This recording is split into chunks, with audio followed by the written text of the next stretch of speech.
Joining me now on the program is Mr. Gabriel Idahosa. He's the CEO of UHY Maji & Co. As we talk about enhancing revenue generation. Good morning to you. Thank you so much for coming on the program. Thank you. And welcome back from the holiday. So we're talking about generating revenue. And in the last couple of months since this new administration started, in terms of wanting to ensure increased revenue, there's been a lot of proactive steps taken to plug leakages and plug the loopholes where we see all of these monies being drained from. Efficiency units have actually also been inaugurated. And then there was also talk about increasing tax drive. But in the last couple of months since that pronouncement, would you say that there's been compliance in terms of tax payments? Well, compliance has been pretty much flat in terms of where it was before now and at that time. Because compliance takes a while to build up if you want to move it significantly from wherever it was. There is voluntary compliance that comes because the system is more efficient and people feel that, yes, we should pay our tax. There's mandatory compliance that comes because of intensive activity from the inland revenue. That is beginning to happen. But in terms of actual compliance being reflected in a much increased revenue, you are going to see that perhaps the next quarter or the quarter down the road. But right now you have the federal inland revenue doing a lot of things to ensure compliance. There is the desk reviews they are doing around the country. There's much more engagement with taxpayers, calling the business community to explain why voluntary compliance is the preferred mode. There's a lot more publicity going on. The inland revenue themselves have significantly increased their capacity in terms of offices and hiring of more people. So all that is going on. But you need some time for that to start to show in the amount of revenues that they are collecting. But then in terms of wanting to, there's also been talk about diversifying revenue generation. You can't diversify revenue generation when you haven't diversified the economy. So how and where, at what time, are we going to see a really diversified economy for us to begin to have a diversified revenue generation? Well, it's not a short-term thing. You can't diversify the economy within a few months, for example. So why are we looking for diversified revenue generation? Well, it won't happen. It's okay to state an intention, but some of these things just will not happen. For example, if you want to diversify revenue base away from oil, say into the SMEs, into tourism, into entertainment, into solid minerals, all these activities require some time to crystallize when you start the policy. So you're not going to see that happening from one quarter to the other. Say by middle of next year, for example, you begin to see a significant change in the composition of revenue, away from oil, more into the services, entertainment, tourism, transportation, logistics. Because the agriculture sector is getting bigger and bigger, we are producing more of the commodities we want to produce, like rice. For you to produce more rice, there's a lot of activity that goes with it. There's transportation, there's services. All this will involve economic activities, will translate into revenue generation. But it's not going to happen, say, between April and July, for example. But then, when you talk about enhancing revenue generation, where and how do you deploy the revenue when eventually you begin to see it? Because, as you already rightly mentioned, we're seeing increased activities from the Federal Inland Revenue Service in conjunction, of course, with the state. But so, at the time you get you put together, you have your plan that you've already started, and you're hoping that this money is coming. Where and how should this revenue be deployed? Well, most of the governments have their budgets already, whether it's federal, state, or even the local governments. They all have their budgets. And in those budgets, there are revenue estimates. Most of those revenue estimates are not being met. So really, the issue is not so much where to spend the money, but where to get the money to spend what you've already planned to do. Most of the revenues expected from the oil industry are down, some as much as 50% below estimates because of what's going on in the Delta. So if any money comes in, first it has to go to revenue expenditure, recurrent expenditure. to keep the business of government running, paying staff, overheads, and so on.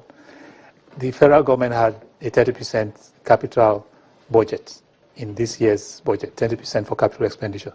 But you can't put any money into capital expenditure if you haven't paid salaries, if you haven't met your overheads.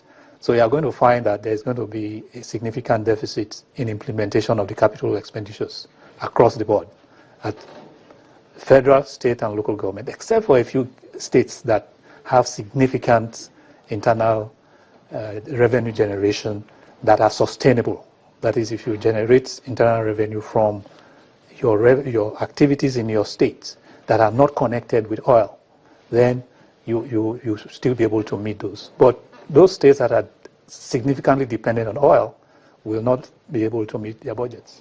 But then, you talked about states generating internal as in generating revenue internally, and we know for a number of states that have started actively to, see how they can do that. But then, how do you catalyze the private sector and informal economy, to be part of this laudable plan of generating revenue? Because most will still tell you that they literally do everything themselves. They provide their water, they provide their light, and they have to pay workers and still pay their tax. Well, that's a legacy issue for this government. It's been there over the time. And what the state government, and in fact the chairman of the Federal Inland Revenue is saying is that we should not suffer because of a legacy of non-performance by previous governments.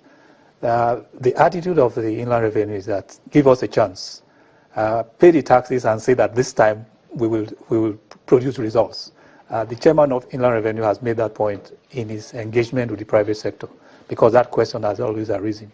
We pay tax, we don't see service, and we essentially run our municipal government. We put our own water, light, security.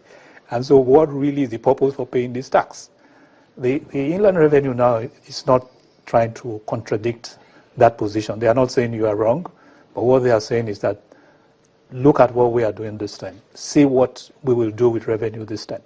And look at what the executive side of the government is doing. Look at the programs they are implementing. And that one of the things they can promise is that there will be less corruption and less wastage in this government.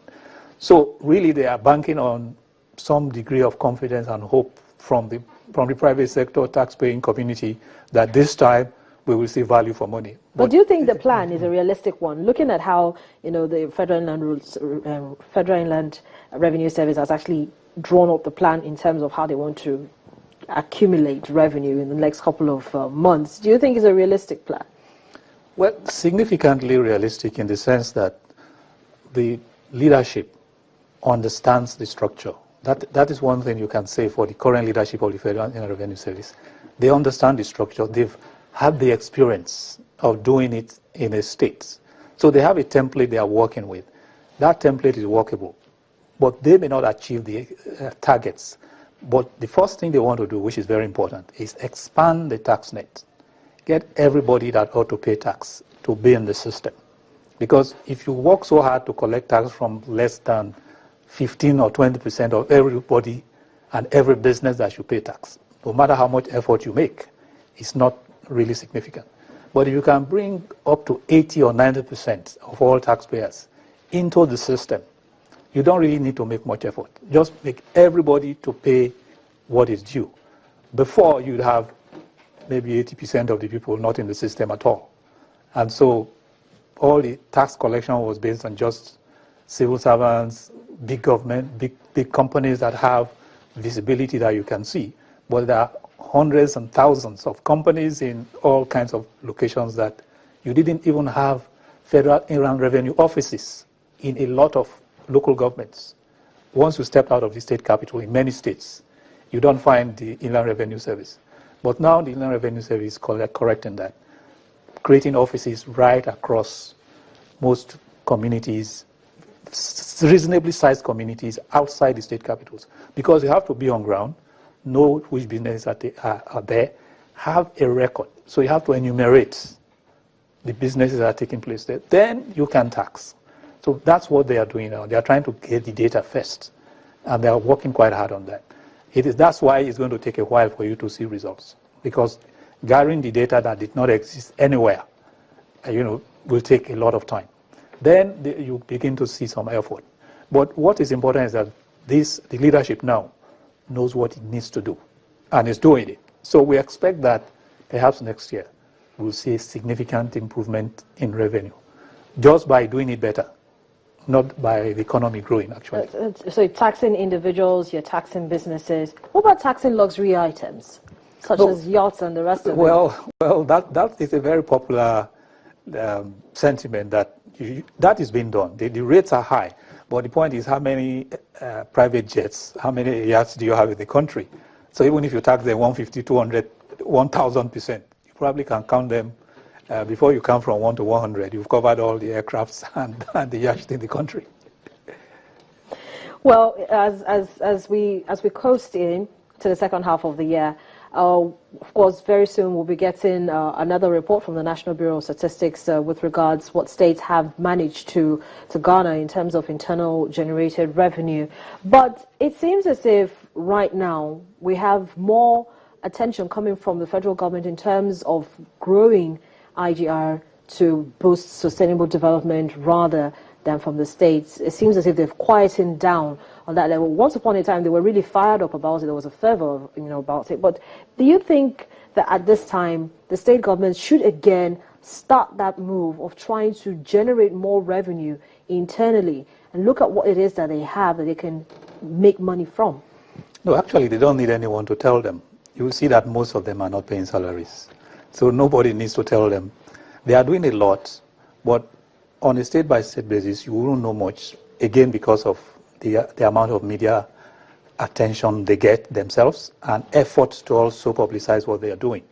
A lot of states are out there struggling, trying to improve their internally generated revenue and hiring consultants, expanding their inland revenue services. All the states are doing that because you really don't need anybody to nudge them. It's so clear. They need it. But then in doing that, a lot of them now, still have this issue of multiple taxation. Yeah. And that's what a lot of people are complaining of.